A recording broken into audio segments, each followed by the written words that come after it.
Hello, everyone, and welcome to week 6 of class.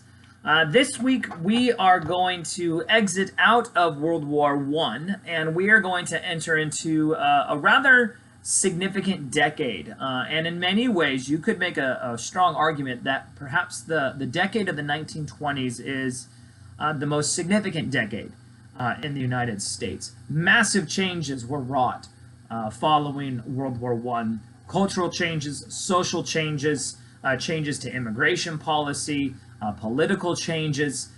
So much change is going on, bewildering change, as we'll mention in this week's lecture. You're going to see massive amounts of spending taking place. You're going to see women's rights activists continuing to forward women's rights, and largely you're going to see this through the development of the new woman, or the flapper. You're going to see the implementation of prohibition.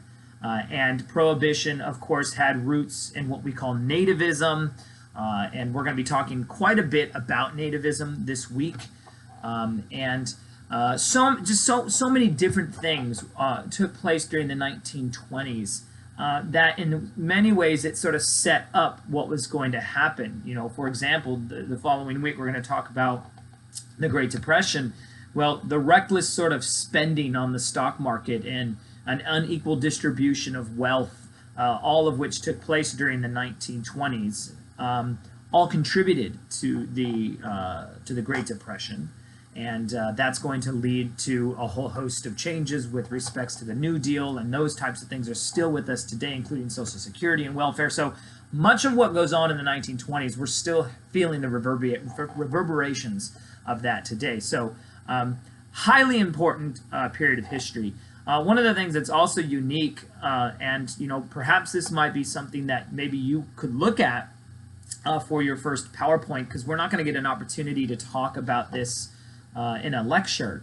But one of the things that really changes during the 1920s is, for example, like eating habits, shopping patterns, dating and romantic kind of relationships, and sexuality and sexual activity. All of these things actually make significant changes. You see drastic historical shifts from the way, for example, people used to court before the 1920s. Well, after the 1920s, due to the advent of the car and a variety of other things, you're going to see it move towards a dating type of relationship. And one of the things that type of thing may not seem all that significant, but in the end, the history of the United States isn't just the history of senators and presidents and what have you. It's the history of everyday people. Why is it that we date in the method and way that we do today? Well, a lot of that comes straight out in the 1920s because significant shifts occurred in that particular area. So, for those of you who haven't selected a topic or two to look at for your first PowerPoint assignment, which is coming up, by the way, so you'll want to be thinking about that. You might think about, okay, what was Joe Blow Plowboy doing, with respects to eating patterns or medicine or healthcare or, romantic relationships during the 1920s, and how and why did these things change? Because the changes that did take place significantly had an impact upon the United States following the 1920s, and I would say they're still with us today. So just something out there for you to think about if you haven't selected a topic yet. If you haven't selected a topic, though, please contact me so I can help you with that. I want you to be able to pick 2 topics, and again, the directions for that is in the syllabus, and I believe that's coming up in a couple weeks, the due date for that, but check the syllabus on the specific due date. But yeah, that's what we got going on this week, guys. That's going to be happening, and I believe next week you have a midterm.